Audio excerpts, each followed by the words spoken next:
Hey, it's Tess. I thought I'd go live and talk about personal board of directors. And I'll give you about 1 minute. And I think you will meet my boy Acro because the second I started talking, he decided to join us. Good thing he's handsome and cute. Today I looked up some articles from Harvard Law or Harvard Business Review, and it was talking about the idea of a guide to mentors, sponsors, and coaches.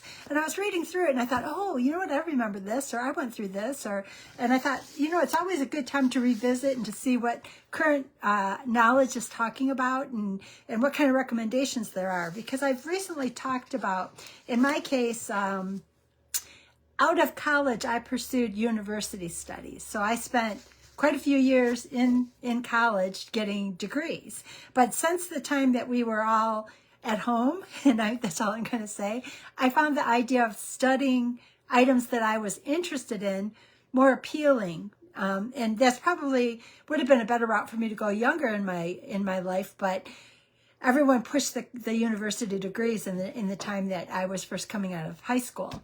And part of the reason is that it took me a long time to get my degree because I always wanted to learn about this and I wanted to learn about this. And I was going down a couple of different avenues. They were all business related, but I wanted more. And university degrees do a lot with general education requirements like art and music, and although there's definitely benefits to some of that, it wasn't where my heart was at the time that I was in college. So it took me longer because I was accumulating a lot more credits than were needed to get through my degree. So had I been aware of, or had the internet been a tool that was being used more at that time, I might have picked a different approach. So this Harvard Business Review Guide to Mentors, Sponsors, and Coaches, it was kind of cool in a way because some of this I put to play without even realizing I put it to play. And this article talks about your personal board of directors. These people will come to you with different skills, different backgrounds, and they'll provide different insights. And I thought, well, that was really interesting. And it kind of gave, 3 or 4 different types of your personal board of directors.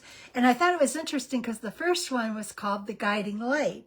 And it talked about picking or seeing a senior leader in an organization you worked for that would be like your mentor. And ironically, when I worked in the healthcare system, I worked for Trinity Health, which was the second largest healthcare system in the U.S. at the time that I worked there. I worked in the medical malpractice unit.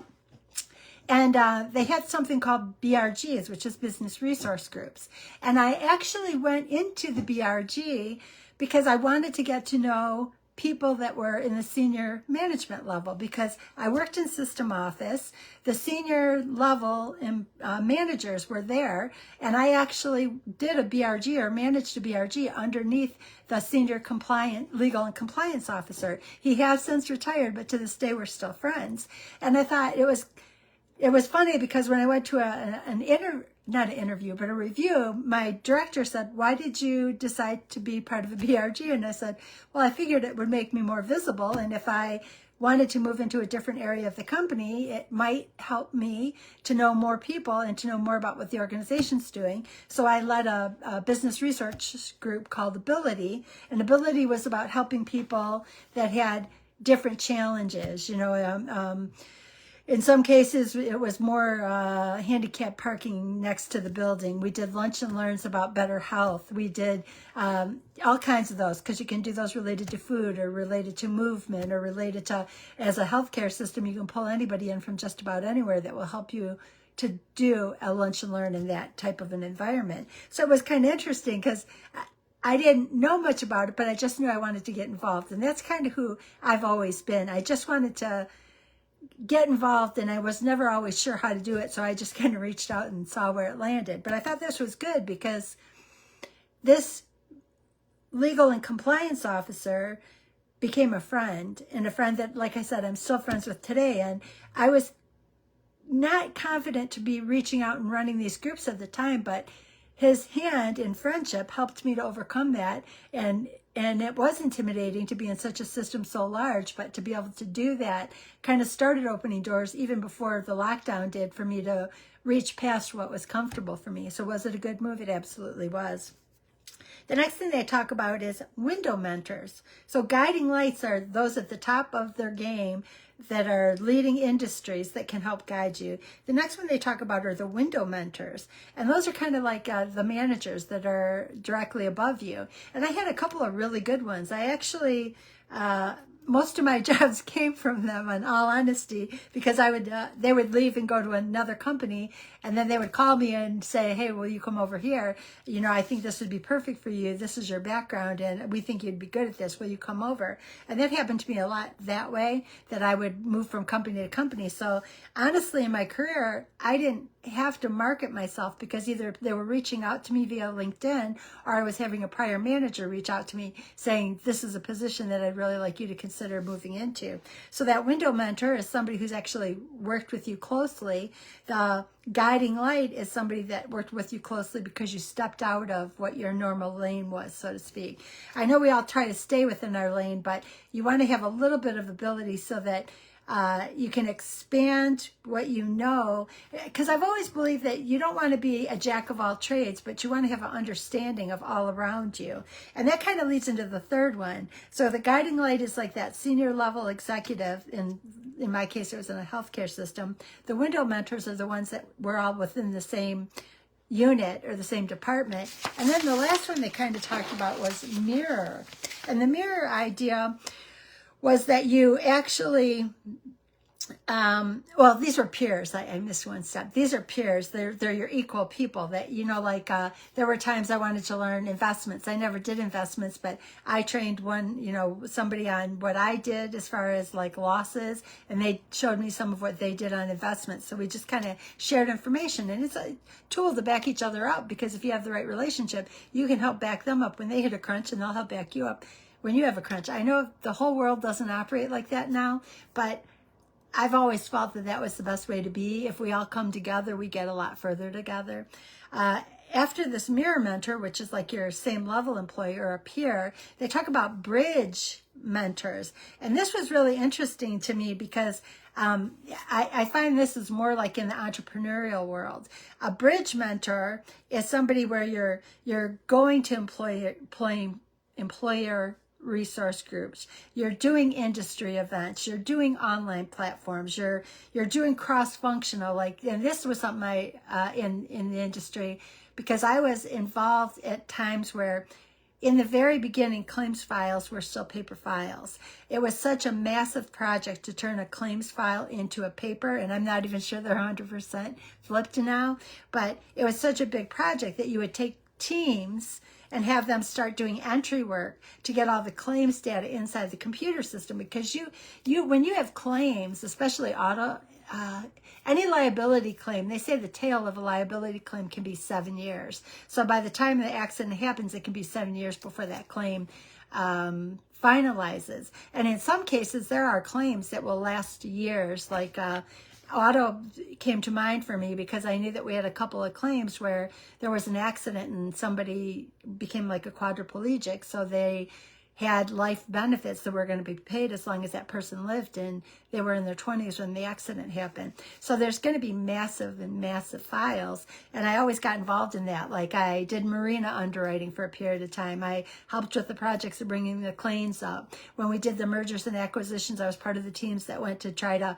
learn people's jobs because they would internalize those skills in home office. So I think that is what they're saying as bridge mentor. And I think that the point of that is that it gives you problem solving skills when it's a bunch of things coming together, because you can see things that other people don't. Because sometimes somebody thinks that this is just a wasted step for them to do and they want to cut it, but they don't understand that a year from now, that step may be needed to prepare a document that's going to file taxes. So I think that's the hard part of, although you want to stay in your lane, you also want to bridge between you and the people around you, because you could make a decision that's going to impact somebody 10 months from now and not know it until 10 months from now.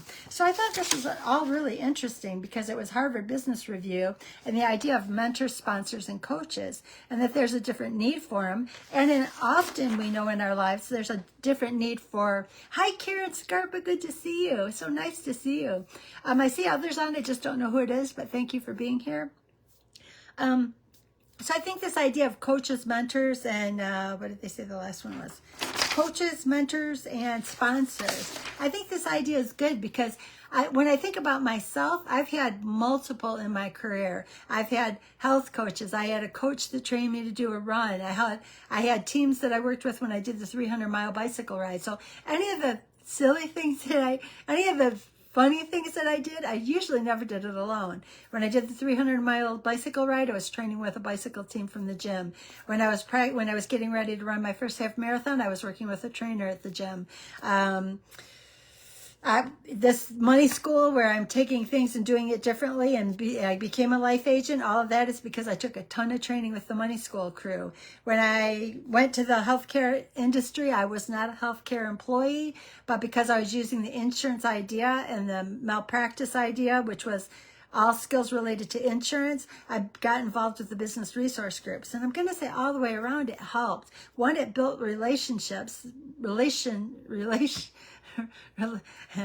I can't talk, but it built it built friendships that lasted a lifetime. Like I said, I still hear from people now to this day. And there's some of the really important, everybody's important in my life, but they reached out to me in a time where there was a weakness, and it helped me to overcome something that wasn't totally comfortable for me. And for that, I'll always value that. And even in the case of a business resource group in the second largest healthcare system, there was no charge. They just wanted somebody to run this business resource group. I did. I had the senior leader that was my mentor, and we would meet on a regular basis, and he helped me through that. So he helped me with skills. I helped him because it was something that was part of what his job responsibilities were, is to try to help keep people moving forward. And it was kind of a win all the way around, because it was probably without me realizing at the very beginning of me getting to a point where I'm going live right now, because in those days I was painfully, I don't know, it was kind of funny for me to even be doing it because it wasn't something I was comfortable with. But that is something I've always been, as a person that will do the things that aren't comfortable. And I'm glad that I did, because if I hadn't, I would still be doing everything that I'd always done that I was kind of bored of. And I think that for any of us, if there isn't growth, there's boredom. And when there's boredom, it's when we get into trouble. When we start finding new habits, whether it's overeating or becoming more lethargic, or, not educating. I often say that, and this is my personal theory, it's not a medical theory, but I have an opinion for myself, not medical, but I'm going to continue to learn forever. I think it's important to learn forever. Part of the reason I want to learn forever is that I know the brain is a muscle, and I want that muscle to be working. I want it active at all times. I want, if that can be a possibility to overcome issues, I want to utilize it. Keep the brain moving, exercise that muscle, and it'll help me as I move forward in life. I think so many areas of our life it's that way. We even know, like walking or movement. My mom and I have talked about that, because we walk in the morning, and I walk with my mom, and then I go do laps in the pool afterwards. And we talk a lot about that. She feels that at her age, the reason she's still mobile is because she continues to be active. And my mom will get up at 5 a.m. and walk. There's pool work, there's walking. And the beautiful thing is you can find something to be happy about in it. And that's like watching the sunrise or the sunset. So I just thought it was really interesting. And it was kind of cool when I read this, because I ended up being this kind of a person without ever really realizing it. And it was that we do need mentors, sponsors, and coaches from time to time in our life. And if you were to just ask me that question as a general statement, I say probably not. I didn't have many in my life. But when I stop and I think about it, I did. I had a team that I worked with when I was doing the 300-mile bicycle ride. I had a coach when I was working towards the half marathon, but I got pulled medically for that one. I had the senior leadership helping me with a business resource group at one of the healthcare systems. So there's all kinds of places where you can look for mentors and coaches. And what I'll say is there is a cost to it in many cases, but the reward is well worth it. I'll share that many know that I was a tutor for a number of years. We have dyslexia that runs in my family. And there was a family member who was very traumatically affected by finding out he was dyslexic late in life. And I had a desire to help others have a different alternative than what his alternative turned out to be. And so I actually trained for and became a dyslexic tutor with the Orton-Gillingham method. And so I actually, over a period of 5 years, on top of a full-time job, I remediated probably, I think it was I know this is going to sound like a big range, but it was between 50 and 75 people that I remediated in reading. And the reason is that I wanted them to have a different alternative. It's just a case of giving them a different approach to learning to read. It's really more or less breaking it down to sounds. The English language is a melting pot of all countries, so you have a lot of different patterns to learn, and if you don't realize that we pick up words from all the different countries and come together, finding a pattern is difficult, which makes our language difficult. So one of the most rewarding things I've done in my career is the tutoring, because I've had people reach out to me all these years later. I had one student, and she was so cute. She was my very, very first Dyslexic Institute student, and I worked with her for 5 years. And she, I can remember she was real young. She was in 3rd grade, and she had been held back twice by the time I got her. And we used to talk, and I'd say, be open-minded. You know, in those days, I believe college was the answer. And I said, will you be open-minded? You know, you might find that college works for you. And she'd go, some people aren't meant to go, and I don't think I'm going to go, and you're just going to have to understand and accept that. And so we went through this for about 5 years. Some people aren't meant to go, and I'm just one of those people, and I'm not meant to go, so you're just going to have to get over it. And I'm like, okay, fine. I'm not going to argue with her. That's how she feels. Well, when we first went into the lockdown, she reached out to me. And when she reached out to me, she told me that she had gotten her, because she was young, 3rd grade when I worked with her. And so I worked with her for 5 years. She had actually gone to college, and she'd got her 4-year degree in hospitality. And she was working in a big hotel system down in Arizona. Well, then we get towards the end of the lockdown, and she reaches out to me again, and she says, I want to help people. And I said, that's awesome. What do you want to do? And she goes, I'm going to become a nurse. So this kid who told me for 5 years that she was not meant to learn, and she was just going to do what she had to get out of it, and then she was going to be done. Not only did she get 1 degree, but she was going back for a 2nd degree in nursing to help people. So I think it's just in giving an opportunity to open a mind. I have a lot of favorites, a whole lot of favorite kids that I worked with, and there's one that I'm going to be working with now too. I'm not picking this up again because it got to be where I was working a full-time job, and I had 31-on-1 session, 31-hour one-on-one sessions, because that was something I was passionate about, and I did it. And I don't want to pick that up again quite like that. But I do have a special one that I'm going to work with now. And when you see the light bulb come off for somebody, when you realize that we all have, sometimes with just a little handout, with a little hand up, with a coach, a mentor, or a sponsor, you can give somebody a whole different view on life. I never dreamed that 3rd grader would not only get 1 degree, but 2, and then turn her passion into helping people. And that's life-changing. It doesn't matter for me, but for her, the idea that she was able to change her life and the lives of all the people that she'll touch in this journey. So I think if you are fearful of mentors, coaches, and sponsors, maybe it's something to try short term. You might just find, like me, that it's helped direct me down some paths that I didn't see as avenues for me. So I hope you guys found this useful. I will try to be back on tomorrow. If not, I'm going to do it a few times a week. I do need to get back into Doc V's group, but I will get back over there too. And if you have any questions or need anything, please reach out to me. I am here for you, and look forward to continuing to talk in the future. Thank you. Bye-bye.